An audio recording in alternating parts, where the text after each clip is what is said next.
Hello all CA Foundation students, revision test paper of business economics for September 25 quickly discuss करते हैं. ये RTP comparatively easy थी in comparison to the previous attempts. Question number 1 कह रहा है इसका the introduction of GST in India primarily aimed to क्या main M था अलग अलग इनडायरेक्ट टैक्सेस हट जाएं और सिंगल टैक्स स्ट्रक्चर रहे अक्रॉस एंटायर इंडिया. तो ऑप्शन बी सही दिया है unify various indirect taxes into a single system. Question 2 है micro economic theory studies how of the enterprise economy determines. Micro economics में क्या क्या आएगा इनमें से price of good price of service price of economic resources यानी factor prices. ये सभी माइक्रो इकोनॉमिक्स का पार्ट है तो correct option would B D all of the above. Question number 3 है within the relevant range isoquants. Isoquants के क्या characteristics हैं अपने को तो ये बताने हैं. नेगेटिवली स्लोप्ड होता है पहला बिल्कुल सही है. कन्वेक्स होता है टू ओरिजिन. यार अगर दो ऑप्शन सही निकल रहे हैं तो automatically all of the above की प्रोबेबिलिटी बढ़ जाती है. It can not cross each other. अपने अपन ने पढ़ा इंडिफरेंस कर्व एक दूसरे को कभी इंटरसेक्ट नहीं कर सकता. इसलिए आइसोक्वेंट भी एक दूसरे को कभी भी इंटरसेक्ट नहीं कर सकता. Correct option would be all of the above. Question number 4 है which of the following is incorrect formula. TC is equal to AC into Q. ये तो सही है. समेशन ऑफ एमसी टीसी के बराबर नहीं होता है टीवीसी के बराबर होता है. इसलिए बी ऑप्शन इनकरेक्ट है और वो ही सही है. Question number 5 the substitution effect will be stronger when. Substitution effect कब स्ट्रॉन्गर होता है. अब मैं इस आंसर से एग्री नहीं कर रही हूँ. इन लोगों ने पहला ऑप्शन सही देके रखा है the goods are in close substitution. यार अगर क्लोज सब्स्टिट्यूट से एक दूसरे के तो आप जल्दी स्विच कर देते हो सब्स्टिट्यूट की तरफ. तो ये तो ऑप्शन सही है लेकिन there is a lower cost of switching to the substitute good. ठीक है there is a lower inconvenience while switching to the substitute good. इन सब सिचुएशंस में भी सब्स्टिट्यूशन इफेक्ट ज्यादा होता है. तो मेरे हिसाब से answer should be option D all of the above. पहले के आरटीपी एमटीपी में भी क्वेश्चन कवर्ड है और तब आंसर इंस्टीट्यूट ने भी ऑल ऑफ द अबव ही दिया है. तो अगर एग्जाम में आता है you should go with all of the above. That is a preferable option. Question number 6 पे आ जाते हैं. Price discrimination to be profitable elasticity of demand in different sub market will be. अलग अलग मार्केट में इलास्टिसिटी अलग अलग होनी चाहिए तो ही आप प्राइस डिस्क्रिमिनेशन कर सकते हो. Correct option is option A. Question 7 है according to Hicks and Allen the demand curve slopes downwards due to. क्यों. क्योंकि law of diminishing marginal utility चल रहा है क्या. नहीं नॉट पॉसिबल क्योंकि वो तो कार्डिनल अप्रोच में चलता है. तो बी है income effect and substitution effect. Income and substitution effect के कारण ही डाउनवर्ड स्लोपिंग डिमांड कर्व बनता है ऐसा हिक्स एंड एलन ने बोला है. Correct is option B. Question 8 है फुल कैपेसिटी इज यूटिलाइज कौन से मार्केट में. सिर्फ परफेक्ट कंपटीशन में. Correct option is option A. Envelope curve LAC curve का दूसरा नाम है. ऑप्शन ए सही है. क्वेश्चन नंबर 10 है coincident indicator is not indicated as. Coincidental indicator इनमें से कौन सा नहीं है. Inflation industrial production retail sales सब देके रखा है कोइंसिडेंट इंडिकेटर के एग्जाम्पल में इन मॉड्यूल.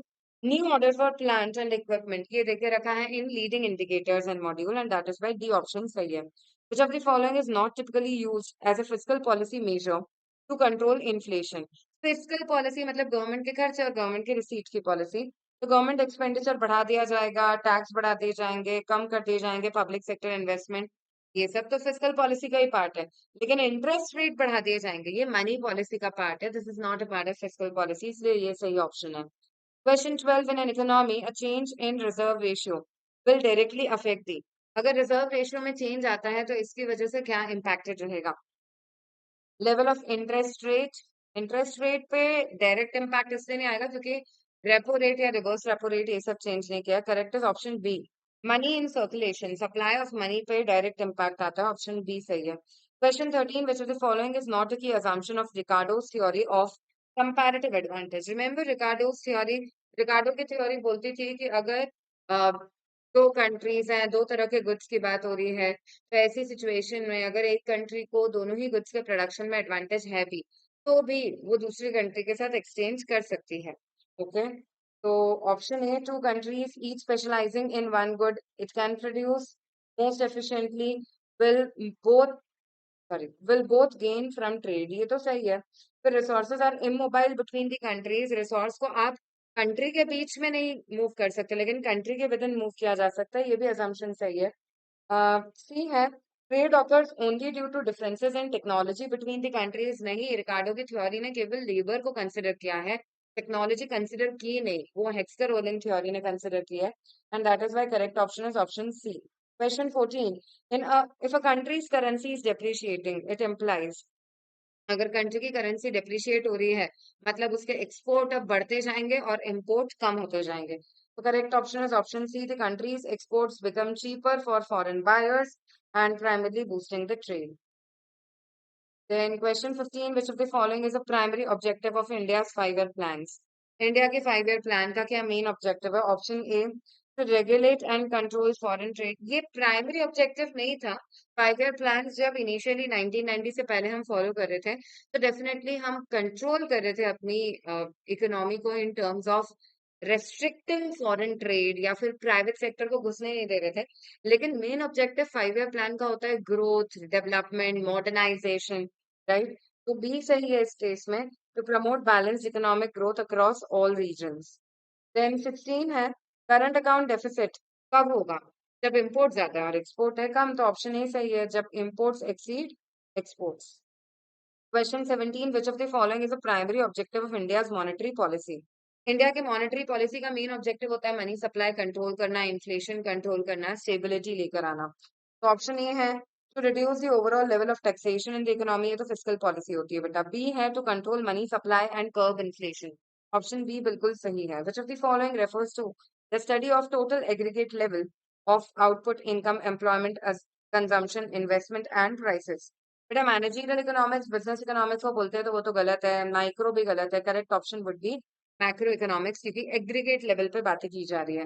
क्वेश्चन 19 है, firms in an industry that produce differentiated product. बेटा डिफरेंशिएटेड प्रोडक्ट मेनली प्रोड्यूस करती है मोनोपोलिस्टिक कंपटीशन और कुछ हद तक ऑलिगोपोली, क्योंकि ऑलिगोपोली अलग अलग टाइप की हो सकती है, वो सेम प्रोडक्ट भी बना सकती है, डिफरेंशिएटेड भी बना सकती है। Correct option is option C, monopolistically competitive और ओलिगोपोलिस्ट फॉर्म।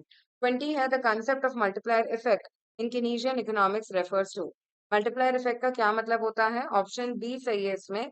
ये अच्छा क्वेश्चन है क्योंकि इसके ऑप्शन को अलग तरह से देखे रखा है। मल्टीप्लायर मतलब इफ यू रिमेम्बर, एक छोटे से इन्वेस्टमेंट की वजह से मल्टीपल टाइम्स लोगों की इनकम बढ़ जाती है, that is multiplier effect of the economy.